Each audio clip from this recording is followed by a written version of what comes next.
The debate will begin in a few minutes. Please take this moment to silence your phone. We ask that you remain quiet for the duration of the program, including holding your applause. Any individual acting disruptively will be subject to removal. Thank you.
Of the ACLU of New Jersey, Amol Sinha.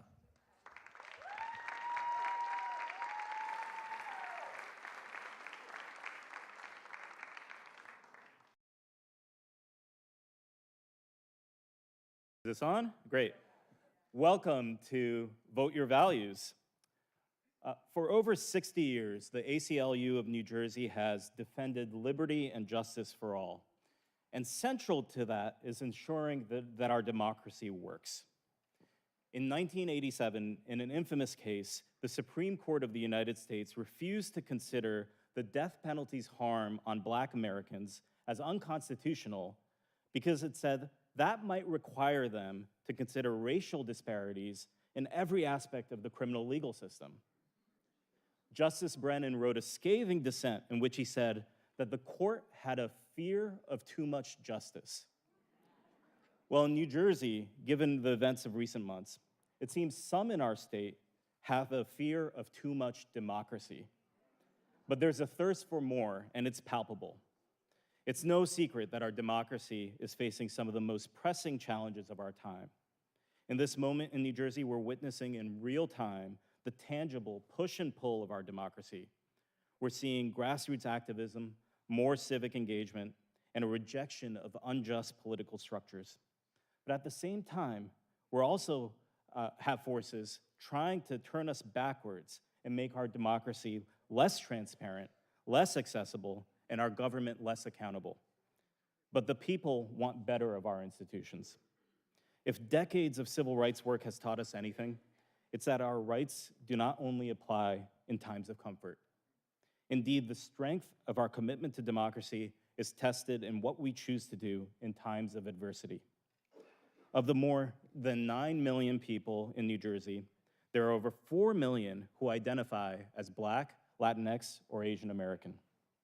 And as soon as the end of this decade, New Jersey will be among the first states to be majority people of color.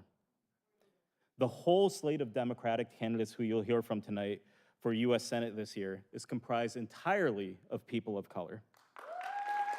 And if one of them prevails, New Jersey will continue to be perhaps the only state with 2 people of color as our senators. We deserve a multiracial democracy that works for all of us. Tonight's debate is about hearing from our candidates for Senate on how our country must respond to the most challenging issues of our time.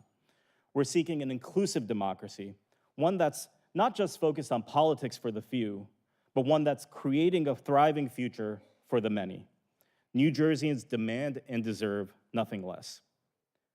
Tonight would not be possible without our co-sponsors, Salvation and Social Justice and the League of Women Voters of New Jersey, and the many thought partners that helped inform this idea. A big shout out to my colleagues at the ACLU of New Jersey who executed and turned this vision into a reality. Special thanks to the team at SOPAC and to our co-hosts and media partner, WNYC. With that, it's now my privilege to introduce our moderator for this evening, the man who has a face for television and a voice for radio, host of WNYC's Morning Edition, Michael Hill.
Good evening. And welcome. I'm Michael Hill. I host Morning Edition on WNYC. I'll serve as the moderator of this debate, which is sponsored, as you heard there, by the ACLU of New Jersey, League of Women Voters of New Jersey, and Salvation and Social Justice. Tonight we focus on the 3 Democratic candidates vying to represent New Jersey in the United States Senate. There's a lot at stake in this moment, as you know. Federal lawmakers are weighing consequential issues, reproductive rights, the country's role in the Middle East and Ukraine, immigration, affordability, and racial justice, just to name a few. We will spend the next hour exploring what sets these candidates apart on the issues. Before we start, a few ground rules. I'll pose questions to each candidate, and they'll have up to a minute and a half to respond. At my discretion, I will also allow 15, 30 seconds for follow-ups or rebuttals. Our WNYC editorial team and I wrote these questions for this debate. They have not been shared with any campaign or any sponsor. And a reminder that this event will broadcast on WNYC, WHYY, and WBGO. The audience here has been instructed to remain quiet during this program. Right now, you may applaud as we welcome the candidates to the stage. Dr. Patricia Campos Medina, Mr. Larry Ham, and Representative Andy Kim.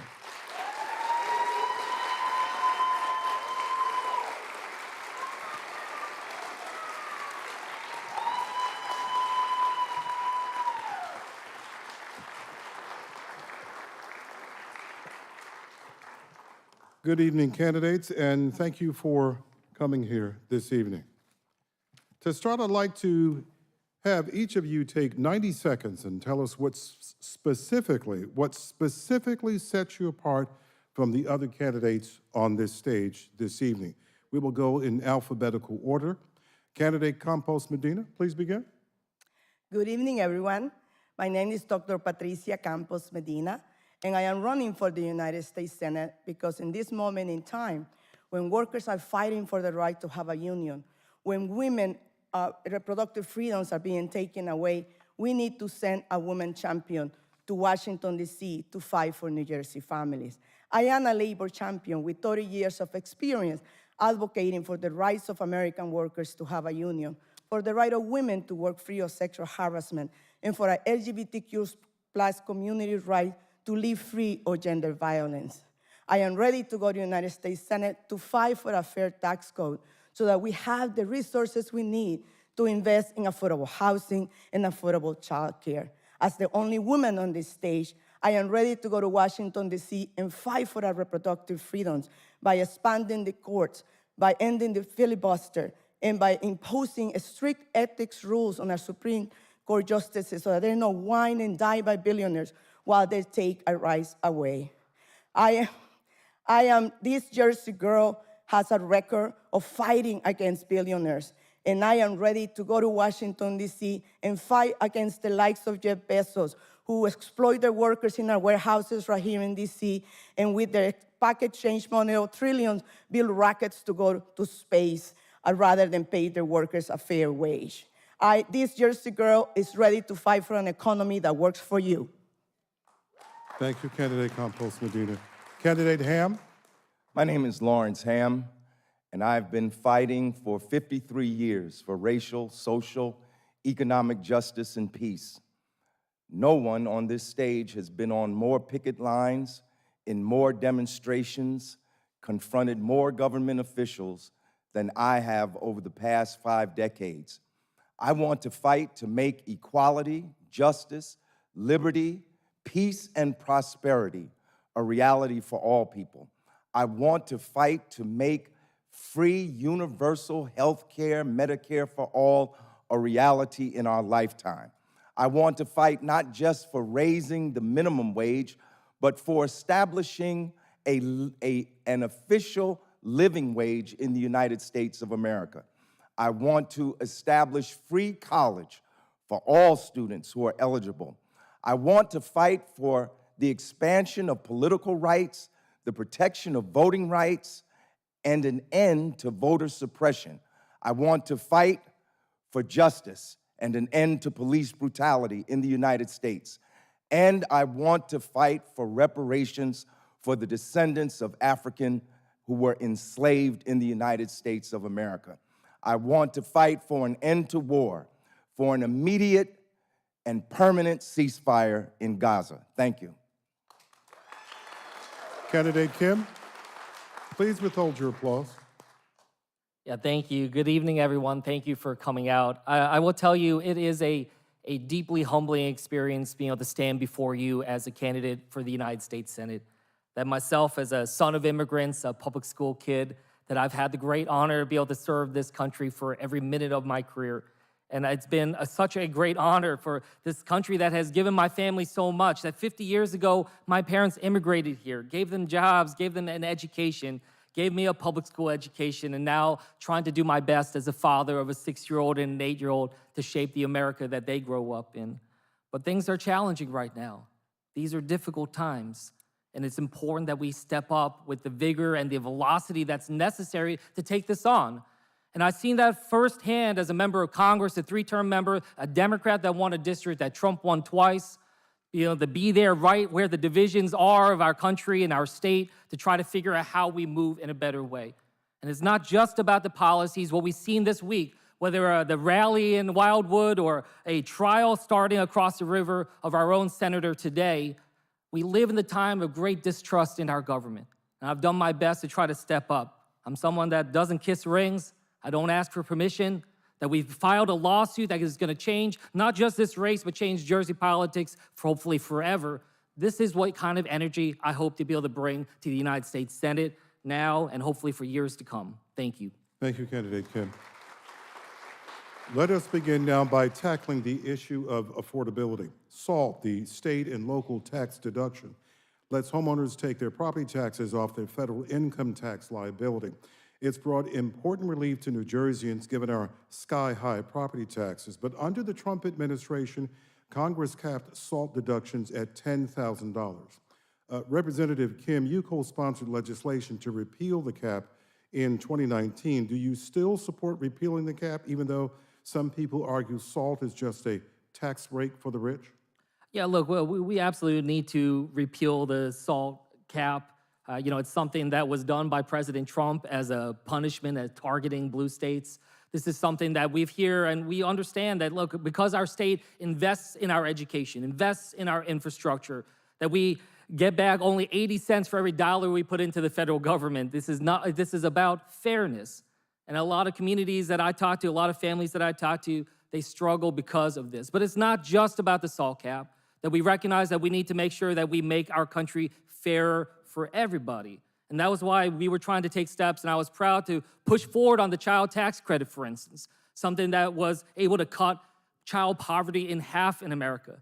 And what did the Republicans do when they take power? They immediately went to stop it, to cut it, and we see the challenges that we face. So yes, we need to make sure that we are addressing what it is that our state needs, that I will continue to work and try to bring back as much support and funding back to the state of New Jersey for so many things that we need, as we know we're going to continue to struggle, whether that's being able to make sure that we have the best education system in the country, but it has to be the best for every single district. And we know there's great disproportion there, a lot of problems when it comes to school segregation and other issues with regards to the racial wealth gap in so many different ways. So yes, there's a lot that we need to do to make sure we're delivering for New Jersey families. Candidate Campos Medina, would you support repealing the SALT cap, even though some people argue SALT is just a tax break for the rich? We need to make our economy work for working people and for New Jersey families. And principally what we need to do is to go back and repeal the corporate tax breaks that Donald Trump enacted. And we need to go back and put a wealth tax on the billionaires and the trillionaires. But let me ask this again. Would you support repealing the SALT cap, even though some people argue SALT is just Yes, a I tax do break for the support rich? repealing the SALT tax, but we need to do more. We also need to repeal the corporate tax breaks and the wealth tax.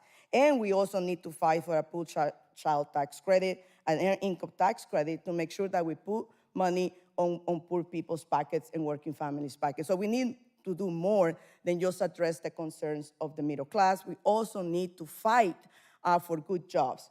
The issue of affordability is also an issue of what type of economy we're creating for working families. And first and foremost, we need to create good jobs. President Biden, with the Inflation Reduction Act, actually put into place a way to create good jobs and invest in our economy so that we can raise the earnings of working families.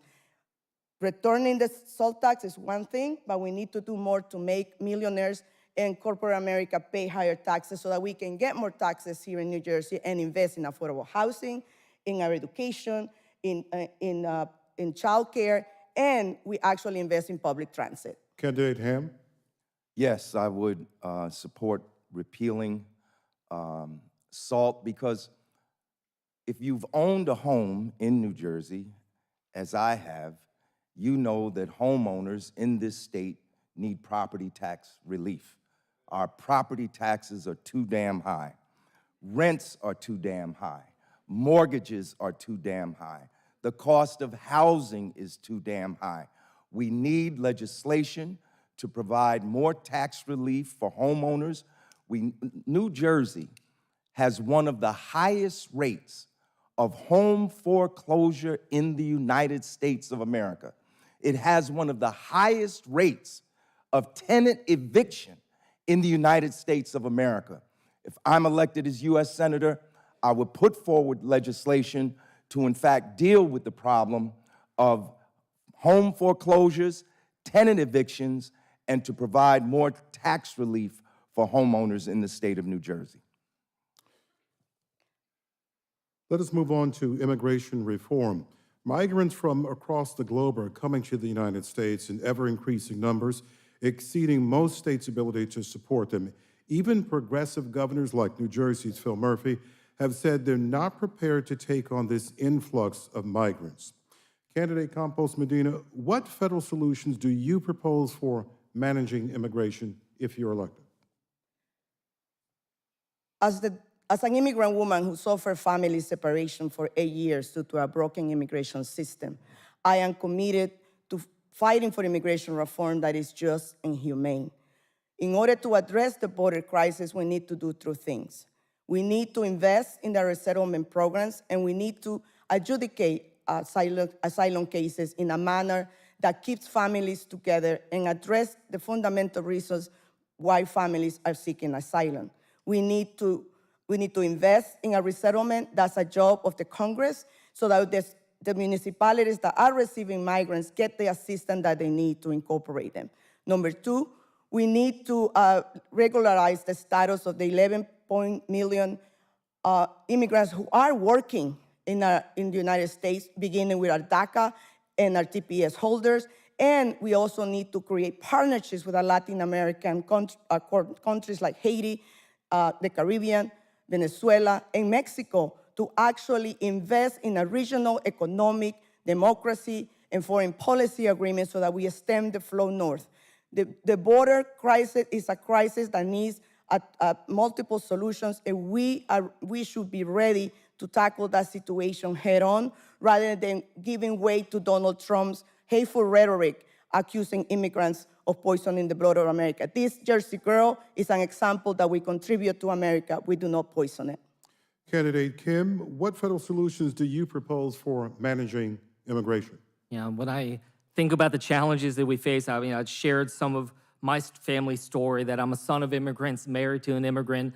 And I do really worry that we're losing touch with that sense of value in America right now. As I have colleagues of mine that have worked so hard, they talk about just condemning immigration and migration into this country. And what I find so frustrating is that so many of my colleagues that are ones that speak out the most and yell the most about immigration, when I go and actually talk to them, it's very clear they don't want to actually solve this problem, because it's a really good political weapon for them. We even heard Donald Trump say that he doesn't want the Republicans in Congress to actually vote and try to come up with any solutions under President Trump because he wants to continue to harp on this. When I think about it, it's very clear that people across the political spectrum, that we can understand that we want an orderly process, something that still respects the value there. One very tangible example of this is that we have 3 million pending immigration cases as a country right now.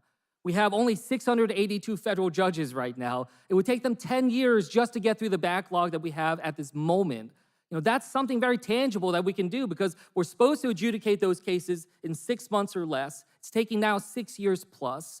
You know, there's a bipartisan effort. We're talking about how we can draw that down maybe to 30 to 60 days, try to be able to make sure there's the work authorization and other things, while we also provide federal support back to states and local municipalities that are bearing the brunt for the federal failure right now. So that's something tangible I would do. Candidate Ham? There is an immigration crisis in the United States of America. First and foremost, we must have an immigration policy that is based on recognition of human rights, international law, our domestic law, and bilateral agreements. If we have an immigration policy based on human rights, then we would not separate families at the border. Do you know that there are still families that have not been reunited with their children, families that were separated during the Trump administration? This is an abomination. We must, first and foremost, have an immigration policy based on human rights. Governors should not be putting Constantine wire in the river to kill people who are just trying to seek a better life. And finally, if the federal government mandates something, then the federal government should finance that. We should welcome new arrivals to our communities, but everyone knows our social services are being stretched right now. Immigration is the purview of the federal government, so the federal government should provide resources to our local governments so that we can meet the needs of new arrivals. Campos Medina, you had something to add? 30 seconds, please. Yeah, immigration reform has actually been a failure of the federal government to act. Our Congress has failed to find a compromise. And Congressman King has been in Congress 6 years. I want to ask, what has he done in the 6 years that he has been there to advance real solutions? We actually need to engage with Latin America and Mexico as our partners. What have we done on that part? We actually need to find a solution to regularize the flow of labor across Mexico and Central America. What have you done on that part? We also need to address Let's the give issue of candidate high-tech Kim, visas pardon me? and low visas. What have you done in that part? Pardon me, let's give candidate Kim an opportunity. 30 seconds, please. Well, look, the first 2 years that I was in Congress, President Trump was in the Oval Office. Our priority was to try to stop him, stop the backsliding, to be able to vote against the border wall, to vote against the family separation. That was, you know, if there's one word I would use to describe Trump's immigration policy, it's cruel. And we saw that cruelty on a daily basis. When we came into power, had the House of Representatives, I voted on the Dream and Promise Act to be able to have a pathway forward for our DACA, TPS, and others. And we're trying to make sure we have a pathway forward for all of our others that are here in the United States. So we're going to continue to push, but we need those real tangible solutions and try to be able to navigate what is unbelievably challenging right now to be able to build that coalition. All right, thank you. Let us move on to maternal health care. Nationwide, Black mothers die in childbirth twice as often as white mothers. If you look at New Jersey, that difference is even worse. Black mothers are 7 times more likely to die. What would you do to propose to address racial disparities in maternal health care and outcomes? Mr. Ham? This is a very serious issue. The disparity in infant mortality and maternal mortality has everything to do with the disparity in healthcare facilities in poor communities, in Black and Latino communities. Just 2 miles from here, they're getting ready, they're preparing to close what used to be called East Orange Hospital. In the last 25 years, nearly 40 hospitals have been closed, and hospitals that are in existence are losing facilities and losing services. Not one more hospital should close in the United States of America. If we have money for war, we have money to keep our hospitals open. If I'm elected as United States Senator for New Jersey, I would propose a National Healthcare Infrastructure Development and Protection Act to help us. If we're the richest country in the world, we should have the best healthcare system in the world and provide the best health care to women, children, men, to everyone in the country. So that's one of the things that I would do in addition to supporting Medicare for All, which would be a long-range goal. But immediately, we should stop closing hospitals in our communities. Candidate Kim, what would you do to address racial disparities in maternal health care and outcomes? Well, look, right now, as I told you, I've been seeing up close and personal just the dangers of who is the most extreme and most ideological extremist Speaker of the House in our nation's history. And we've seen their agenda, trying to gut WIC, trying to make it harder for women, especially Black and brown communities, to be able to get the kind of care that they need in terms of maternal health. We have a plan for this, an effort called the Momnibus, a constellation of legislation that is going to try to invest in trying to turn this around. But we need to make sure that we are taking the steps to be able to make sure that we push back against this agenda right now that is trying to cut WIC, trying to cut Head Start, trying to make it harder for us, instead easier for us to be able to come up with the kind of agenda for young parents, like the child tax credit or the Child Care Affordability Act and other things like that that are so important for us to be able to invest in. So this is something that has gotten a wide coalition. We've gotten to start to get some bipartisan support for this. But right now, the agenda that is being pushed by this speaker is moving in the opposite direction. So we need to make sure we have a Speaker Hakeem Jeffries next January, be able to move forward on an agenda that can push forward on the Momnibus and these other types of legislation that we know can be able to save lives and be able to help our Black mothers and our in minority communities that are continuing to struggle with these types of health outcomes. Candidate Campos. In one of my many town hall meetings with people across the state, I met with a group of African-American physicians. And one of them actually came up to me and they basically said that they cannot afford to keep primary care, private offices available in Black communities because the cost of administration of processing private insurances through Obamacare or employment care or even some Medicaid is so horrendous, so big that they spend more time processing claims and on the phone with insurance companies than actually treating patients for preventive illnesses before they end up in a hospital or they end up sick. That happens also with pregnant Black women. They do not get the care they need before when they get pregnant or before to prevent permanent illnesses. Therefore, he suggested that he prefers Medicare because if he doesn't get enough Medicare cases, he cannot pay the bills. So his solution to me, and that's my solution from the beginning of my platform, is that we need to move to a system of Medicare for all so that so that we are able to negotiate the prices of care, of medicine, and we actually are able to set up one system of payment so people can actually get the care that they need before they end up in our hospitals and before they do not get the treated prenatal care or aftercare. Candidate Ham, 30 Yes, seconds. Michael, thank you. I wanted to ask Congressman Kim regarding the astronomical rates of infant and maternal mortality. Are you a Mr. Ham, our rules don't permit candidate to ask another candidate questions. I must move on. Okay. You're listening to Vote Your Values, a debate between the candidates for the Democratic Party nomination for U.S. Senate in New Jersey. The primary is in June. The general election will be this November. I'm Michael Hill. We're at the South Orange Performing Arts Center in New Jersey. We're joined on stage by the candidates, Dr. Patricia Campos Medina of Cornell University, Lawrence Ham of the People's Organization for Progress, and Congressman Andy Kim, who represents New Jersey's 3rd Congressional District.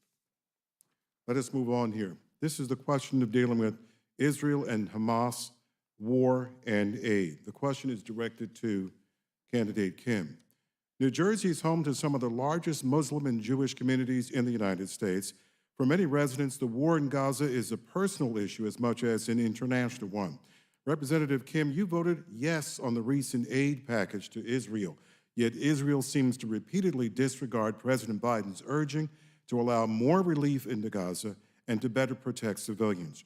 Should future aid be withheld if Israel refuses to address Gaza's humanitarian crisis? Yeah, you know, you're absolutely right. Just how personal this is for so many. And I've had the chance to sit down with many Palestinian American families and Jewish American families. And I'll just start by saying, I think we're at this point right now where I've never seen an issue tear at our country quite like this in my time in politics. And it feels like we're losing this sense of connection, that it feels like everything's being reduced to a binary.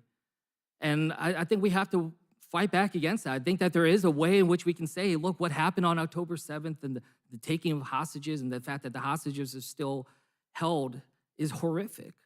And yes, the counterattack has also caused so much civilian casualties, and the near famine, the likely famine that we see in northern Gaza is something that must be addressed and stopped. Yes, I support the defensive capabilities to deter against Iran, but I do also support actions right now to try to avert the offensive in Rafah, something that I think would be counterintuitive and frankly, something that would be counter to the security of Israel. But Candidate Kim, let me interject this. Let me ask this again, because I'm not exactly sure I'm hearing an answer to this question. Should future aid be withheld if Israel refuses to address Gaza's humanitarian crisis? Yes, in terms of offensive weapons, the way we see right now when it comes to the Rafah offensive, if that is going to move forward. Also in terms of the humanitarian crisis with the famine, that is something that absolutely needs to be addressed. Not enough humanitarian assistance is getting in, so we need to make sure we're pressing harder to be able to get that across. Candidate Ham, let me ask you this. You and Campos Medina, both oppose more aid to Israel, but we have seen that neighboring countries are joining the fight against America's longtime ally. If the U.S. pulls away from Israel, wouldn't that all but assure a widening conflict in the Middle East? Candidate Ham?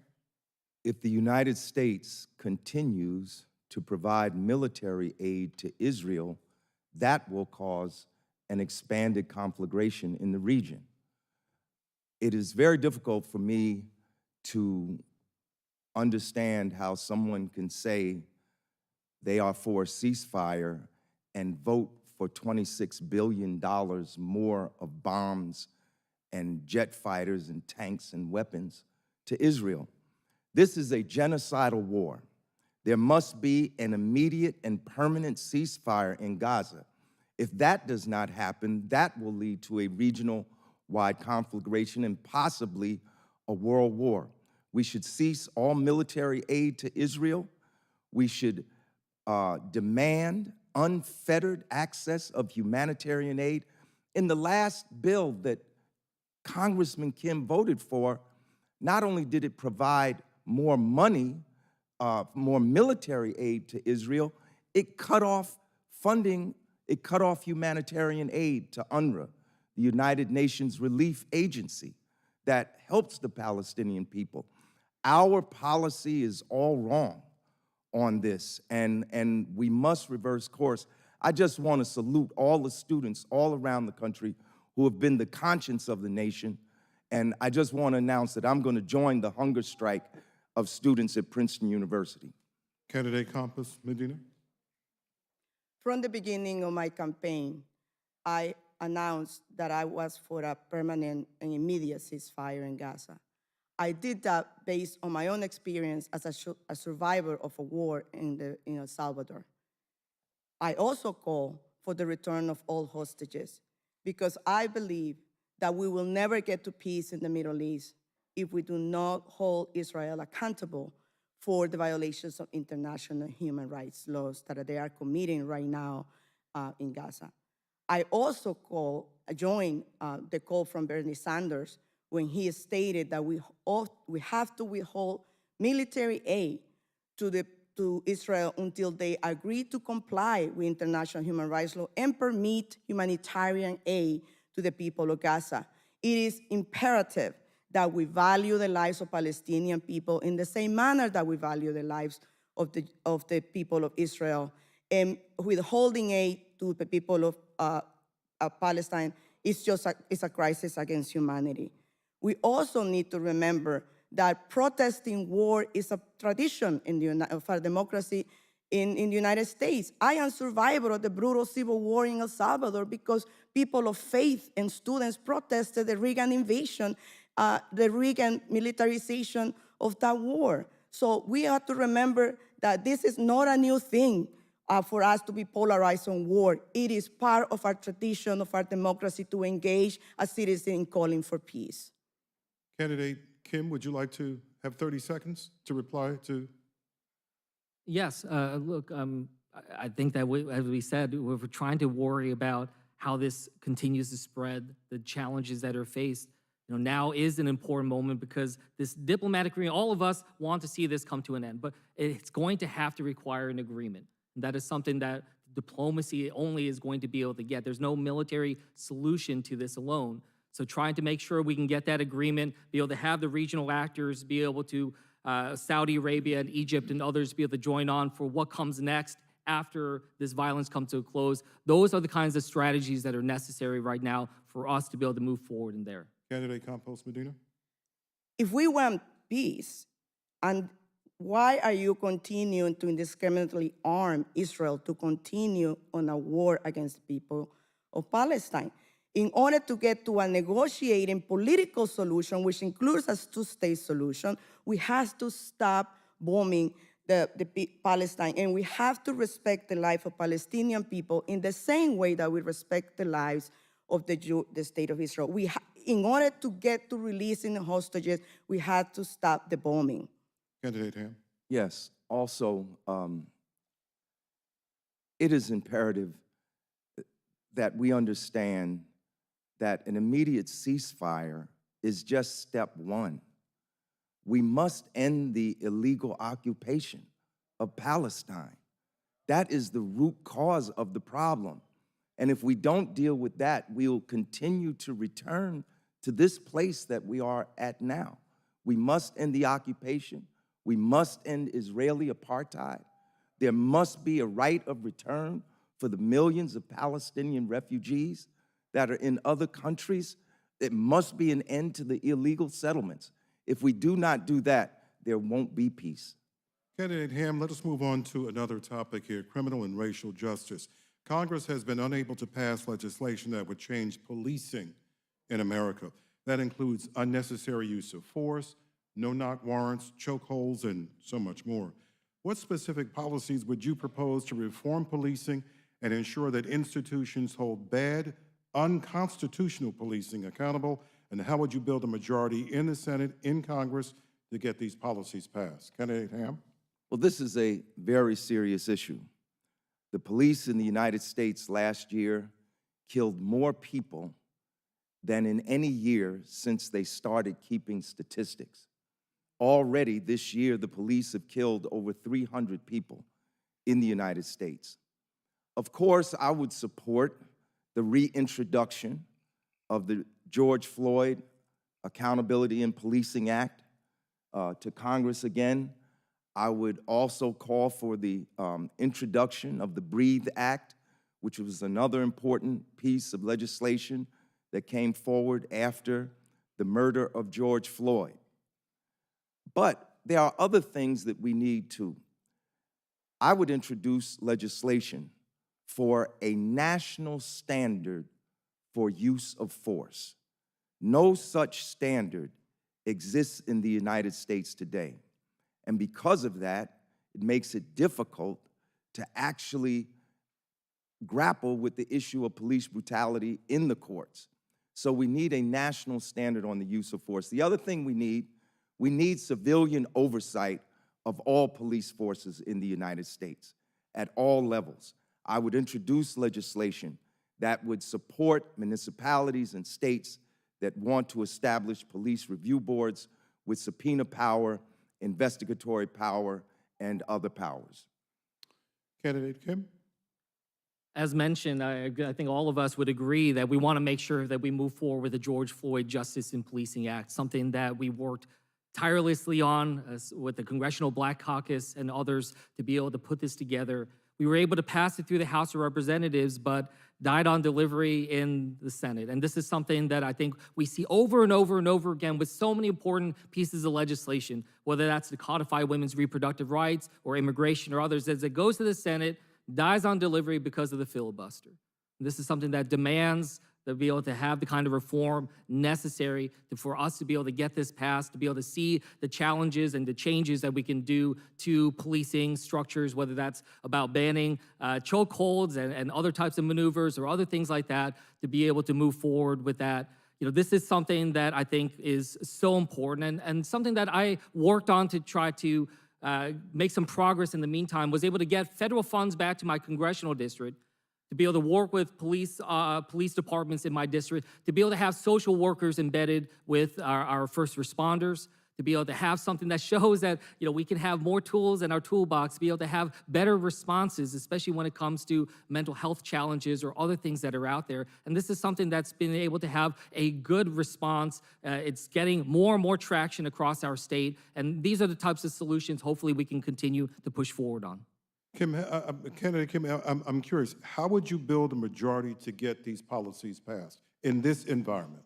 Well, we have the majorities right now in terms of, in terms of the Senate. So, you know, the idea, again, the filibuster reform is what's holding us back. Yes, we need to make sure that that the Democrats take back the majority in the House of Representatives to be able to get that passed, be able to have the filibuster reform, to be able to get the George Floyd Justice and Policing Act passed in the Senate, have a Democrat in the White House, and this is something that hopefully we can be able to get the outcome this coming November.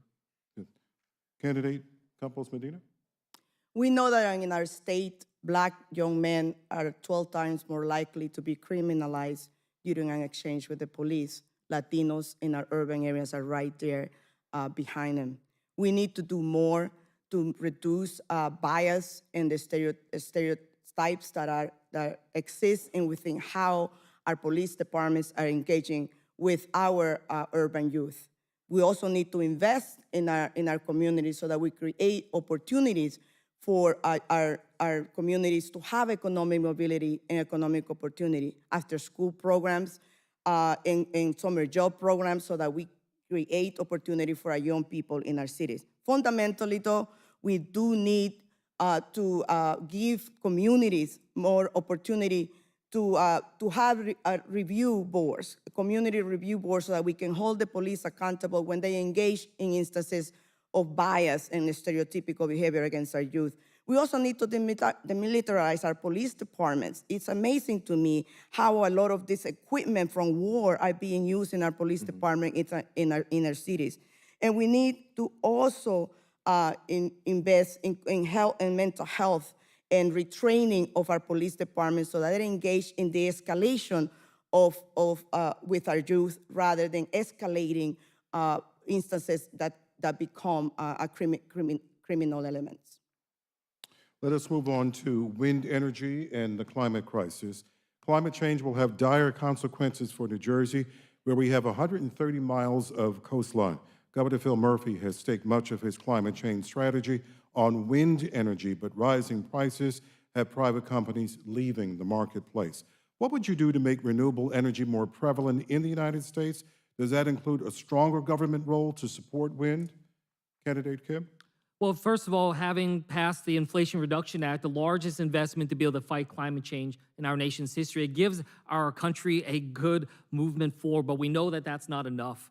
And there's a number of us talking about a 2.0 version in terms of what comes next to be able to build upon that. And here in New Jersey, yes, we should be able to move forward on our own energy production. We're a net importer of energy. This is something that we need to change to be able to make sure that we are able to drive our own destiny forward when it comes to energy. And yes, wind is certainly something that is at the forefront of it, and it can be something that helps our state not just be able to produce our own energy, but to be able to become a regional and national leader when it comes to wind energy. And this is something with the wind port that's being built and other efforts. It helps with jobs, helps with us to be able to move forward in many different ways. But there's a lot more that we need to do to be able to invest in electrifying our transportation sector and other steps forward for us to be able to do this. Yes, the federal government can and should continue to step up to help make sure that the United States is driving the energy innovation of the future for us to be able to move forward with haste, because again, this is something that's not just good for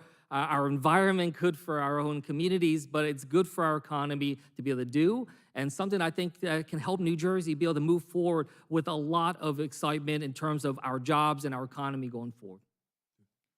Candidate Campos Medina. One of the many hats that I wear is that I'm the executive director of the Working Institute at Cornell University.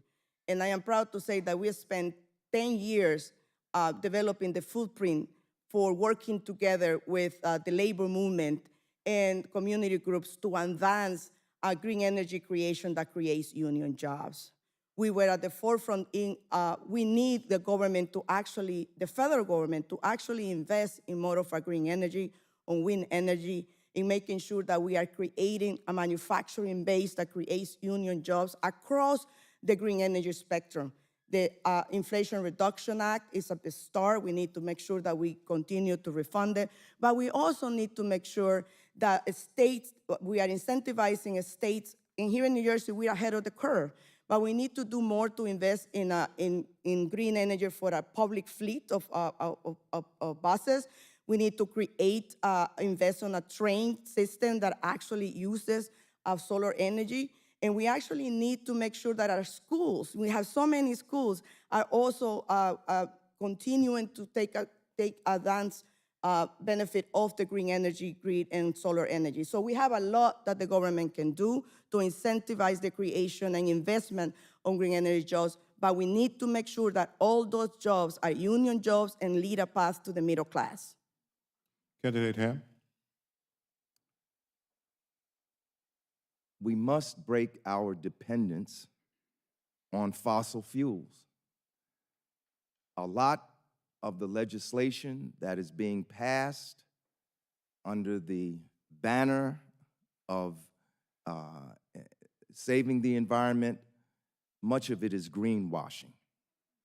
We're pumping more oil today than ever before, and we do so at our peril. How many people remember when that red cloud was over us just 6 or 7 months ago? We are literally facing climate catastrophe, and it's time for us to put forward legislation that will break our dependence on fossil fuels and move us to wind, to solar, to hydro, to geothermal. Those are the alternative green energies that we should be supporting. Why aren't we doing that? Because the oil lobbyists have a death grip on our Congress. They have a death grip on our Congress. And we have to break that. We have to get money out of our political system. And if I'm elected United States Senator, I will introduce legislation to overturn Citizens United as a first step to get money out of our political system. Candidate Kim. Well, look, I agree with you that we want to make sure we break that dependence, but we also have to then win elections. We have to be able to win the majorities to be able to do this. So yes, I agree with you wholeheartedly, the problems of lobbyists and special interests in our politics, but we cannot just wave a magic wand here. We have to be able to build the kind of majorities to be able to do so.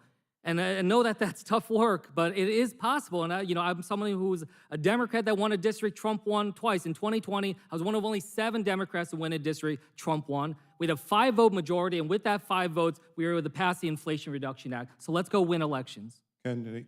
We need to win elections, that's for sure, but we need to win elections with working class voters who are concerned and want to fight corporate America grip in our politics. We do not need more candidates to go to Washington, D.C. and make deals with MAGA Republicans. We do not need middle-of-the-road Democrats to go cut deals with Republicans. What we need is to energize the Democratic base of workers, blue-collar workers, urban voters who actually want us to go fight corporate America grip in our politics.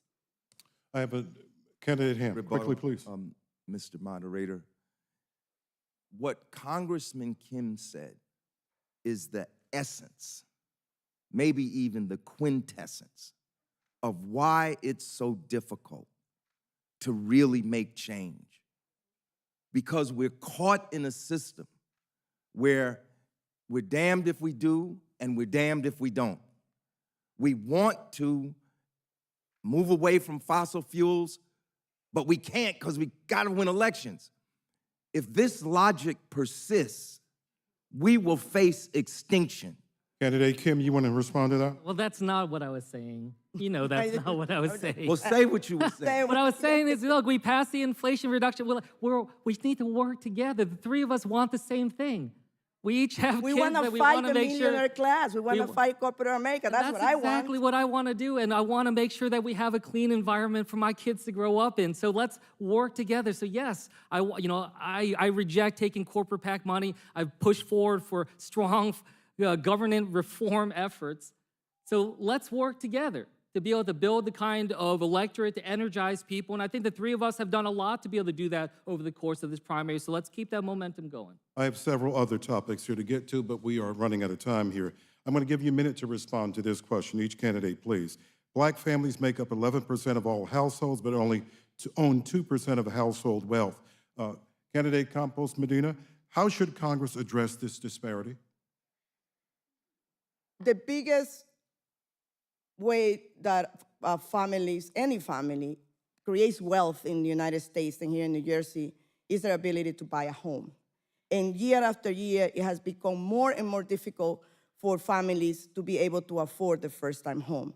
So we need to do more to incentivize first-time home buyers, help them with their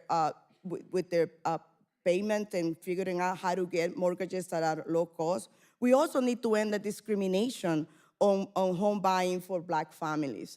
We also need to invest in more affordable housing, and this is where the federal government has a role to play by investing in HUD so that they can invest in tax incentives with states and municipalities and developers to create mixed income housing so that more families can actually get their start at home and begin to create wealth. We also need to forgive student debt, because that's another way that Black families, specifically Black women, are being held back from creating wealth, even though they have the highest education level among Black families. Candidate Kim?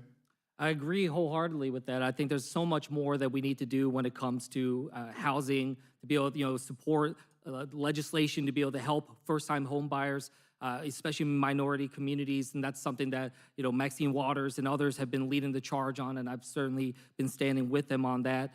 And on top of that, I think just to kind of build off of that, a lot of the work that we've been trying to do to be able to energize small business efforts throughout our communities, engage in these types of ways to be able to make sure that more opportunities. Again, we just saw the disparity study here in New Jersey, the huge differences in terms of where government contract support's going in terms of avoiding and missing the mark when it comes to Black and brown communities in particular. So between those efforts, as well as the efforts moving forward when it comes to reparations and having that legislation, H.R. 40, move forward, those are the types of things I think our government needs to move forward on quickly. Candidate Ham, how should Congress address this disparity? Well, of course, I agree with the reforms that my colleagues on the stage have called for. My mother always said, it's better to light a candle than to curse the darkness. But I want you to consider this. The National Urban League came out with its 2024 report, and it said at the current rate of social progress, it will take 180 years to close the wealth gap between Black and white families in the United States. In lieu of that, I support reparations for African Americans.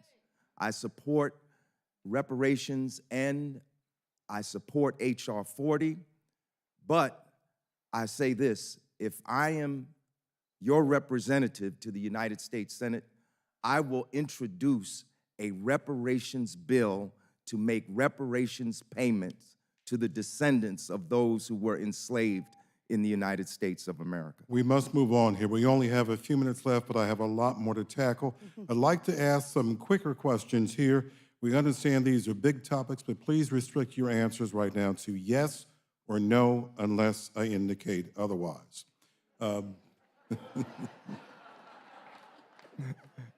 That's called the power of the moderator. Candidate Campos Medina, you will go first. Would you vote to expand the Supreme Court? Yes. Candidate Ham. Yes. Candidate Kim. Yes, as well as term limits. Would you vote to get rid of the filibuster? Candidate Kim. Yes. Candidate Ham. Yes. Candidate Campos Medina. Yes. Are there compromises you'd be willing to make to protect some level of abortion access, even if it meant limits on how late in the pregnancy that access could be granted? Candidate Campos Medina. No, the reproductive freedom is a right of women to make. Candidate Kim. No. Candidate Ham. No. Would you support federal reparations for slavery? Candidate Kim. Yes. Candidate Ham. Yes. Candidate Campos Medina. Yes. Should Congress expand the legal definition of anti-Semitism in anti-discrimination law to include objections to Israel's right to exist? Candidate Campos Medina. No. Candidate Ham. No. Candidate Kim. Not in that circumstance, no. That concludes our responses right there, questions and answers. I'm going to ask the candidates now to each take a minute 15 to sum up their arguments and say what they have to say. A minute 15, please. Candidate Campos Medina, would you go first, please? Tonight you have heard all the candidates' vision for New Jersey. You have a choice to make. Do you want to send a woman champion to fight for our reproductive freedoms and for New Jersey families? If so, I am your candidate. I am a proud progressive Democrat, and I will fight for our progressive values. My policy positions are not based on a political poll that I read. They're based on my lived experience. Because I'm the daughter of a janitor who never had access to affordable health care, I will always fight for Medicare for all. Because I went to college with student loans, I will stand with President Biden to make sure that we get a student loan relief. Because I survived a war as a child, I will always fight for a foreign policy that promotes peace. Many pundits ask me, why are you still running? Most people have made up their mind. But I tell them that voters still want somebody to fight for them. I am running for the United States Senate because at this time that New Jersey needs a woman in politics. Every girl, daughter of a nurse, every daughter of a teacher needs to see this daughter of a janitor who built her American dream know that I am ready to fight for theirs. This Jersey girl is ready to fight for New Jersey families. Candidate Ham, please withhold your applause. Yes. Peace is an imperative, and more than anyone else, I understand how difficult it is to make change. We must bring maximum pressure on our government to move in a direction toward peace. This is why I'm running for United States Senate on June the 4th. I urge people to vote for me, but for president, we will have several choices. People will have a choice to vote for President Biden in the primary, for the other candidate, and uncommitted. I am going to vote uncommitted in the June 4th primary. Please. I am urging other New Jerseyans to do the same. We must send a strong message to President Biden. And yes, I will do everything I can to defeat Trump in November, but we must send a strong message now. Candidate Kim. Just less than 2 days ago, less than 48 hours ago, I got a call from the hospital. My dad got brought there by ambulance. And I was been there all weekend. I'll be heading back down right after this. And it just really just hits home just what all this comes down to. You know, it really comes down to our families, our community, what it is that we're trying to do. Yes, we talk through the different policies here. And each of us, yes, we have some differences, but a lot of us are up on this stage because we want to see the kind of change that can bring about the kind of lives that we want to see our families and our communities and our friends grow up in. And as I said, I have a father of a 6-year-old and an 8-year-old, and I look at what's happening in America right now, and I'm terrified about what kind of America they're gonna grow up in.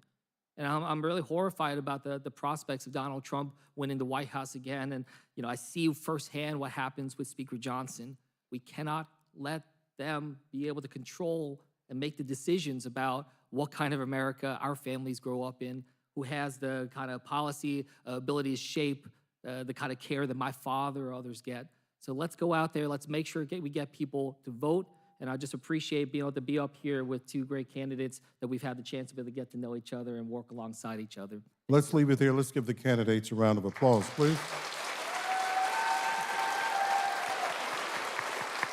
And thank you to our audience here in South Orange.